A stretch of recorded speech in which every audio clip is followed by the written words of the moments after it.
जैसे सूरज के आगे बदरा ऐसे कर्म छयारे, प्रेम की पवन करे चत मंजन फिर झलके तेज नयारे।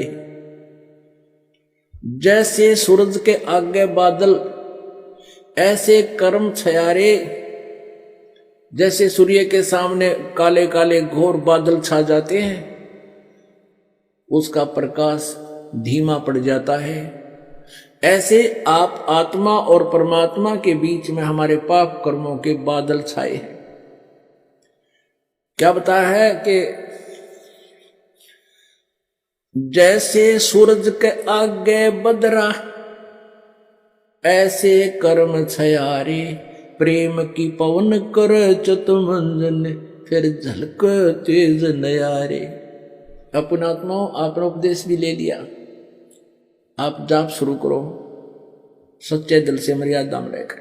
कुछ दिनों के बाद क्या होगा कि इस मंत्र से आपके असंख्य जन्मों के पाप जो संचित भी हैं, संचित भी वर्तमान में जो कर रहे हैं, ये भी समाप्त हो जाएंगे। क्योंकि प्रतिदिन हम जाप करते हैं, जैसे साबुन लगाते हैं कपड़ा साफ हो जाता है, डेली मैला भी होता है साफ हो जाता है।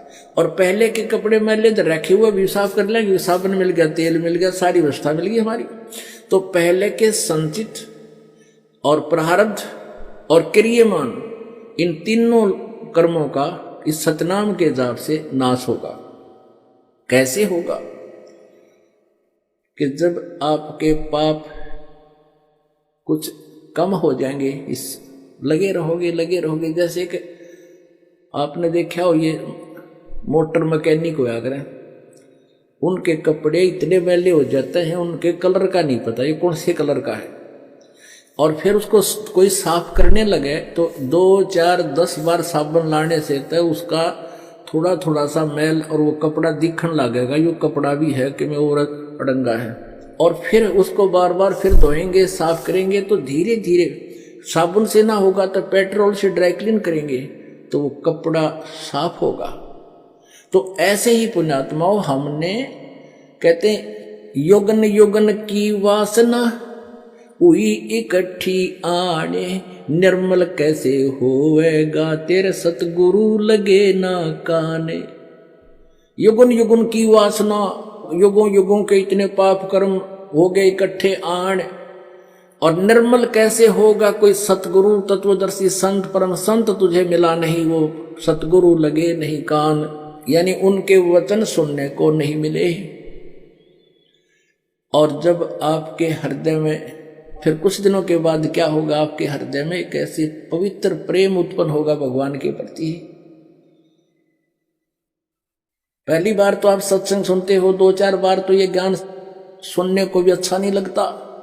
धीरे धीरे आपको इतना आनंद आएगा फिर, क्योंकि जैसे मलेरिया के बुखार में, जवर में इंसान को, व्यक्ति को खाना भी कड़वा लगे, सेब संतरे भी कड़वे लगते हैं, टेबलेट खाने से, यानी कड़वी टेबलेट ही खानी पड़ती है। कहाँ तो वो रोटी भी खाना नहीं चाहता, वो भी कड़वी लग रही है, उस कड़वी को मीठा बनाने के लिए कड़वी टेबलेट ही खानी पड़ती है, कुनीन खानी पड़ती है, न चाहते हुए भी खानी पड़ती है। तो ऐसे इस ज्ञान को, और फिर मंत्र के मिल जाने पर सुमन उसके ऊपर विशेष कसक से जाप करने को आपने न चाहते हुए कुनीन की तरह खाना ही पड़ेगा, करना ही पड़ेगा। तो प्रारंभ में तो आपको मजबूरी सी होगी कि ये बता दिए इतने मंत्र गुरु जी ने, ये कैसे होंगे। अरे सुबह से लेकर शाम तक मजदूर कस्सी बजावे, किसान हल जोते, सारा दिन फदर फदर पता नहीं कहाँ तक पहुंच जाते हैं। क्या भगवान का बैठ कर चलते फिरते मंत्र नहीं कर सकते हम? कुछ दिनों के बाद फिर इस मंत्र के बिना आपका दिल भी नहीं लगेगा। तो जैसे ही बुखार किसी को हो, जबर हो गया है, तो प्रारंभ में उसको रोटी भी अच्छी नहीं लगती, कुनीन खाने से, कड़वी कुनीन ही खाने से, न चाहते हुए भी खाने से, फिर कुछ दिनों के बाद उसका जबर ठीक हो जाएगा। फिर वही मीठी वस्तु आपको जो पहले कड़वी लगती थी भोजन, अब वो स्वादिष्ट लगेगा। अब जैसे परमात्मा कहते हैं, कबीर पिछले पाप से हरि चर्चा ना भावे, कै ऊँग कै ऊठ चले ना और बात चलावे। तुलसी पिछले पाप से हरि चर्चा ना भावे, जैसे जबर के बेग ते भाई भूख विदा हो जावे।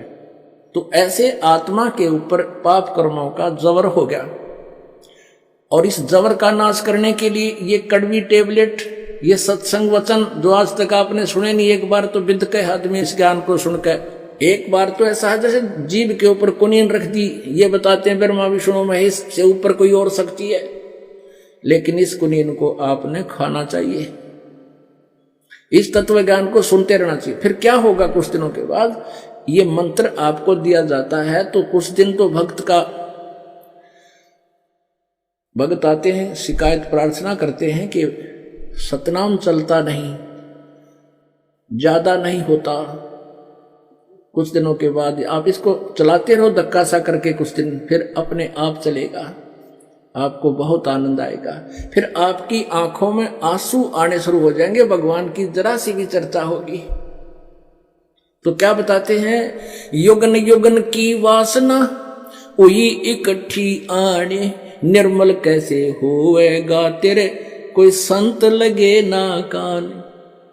जब संत आपके कान लग जाएंगे, यानी सतगुरु मिल जाएगा, फिर क्या होगा, जैसे सूरज के आगे बदरा ऐसे कर्म छयारे, प्रेम की पवन करे चितमंजन फिर झलके तेज नयारे। आपको बताया ना कि जैसे 1000 टन घास फूस पड़ा हो अड़ंगा, एक माचिस की सींक लगा दे, सवा हो गया, तेज हवा चलक इधर उधर बुना कर ऐसे फेंक दिया, कहीं गया।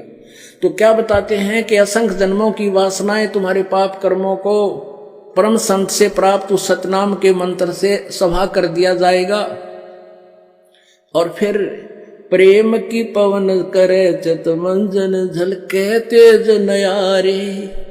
फिर आंखों में भगवान के प्रति वो प्रेम जागेगा, आंखों से आंसू चलेगी, वह प्रेम की पवन चलेगी, इन बादलों को जो बीच में बादल अड़े हुए हैं कर्मों के, उनको फेंक देगी, तितर बितर कर देगी, और फिर आपकी आत्मा निर्मल होगी, सतलोक प्राप्ति होगी। बोलो सतगुरुदेव की जय हो।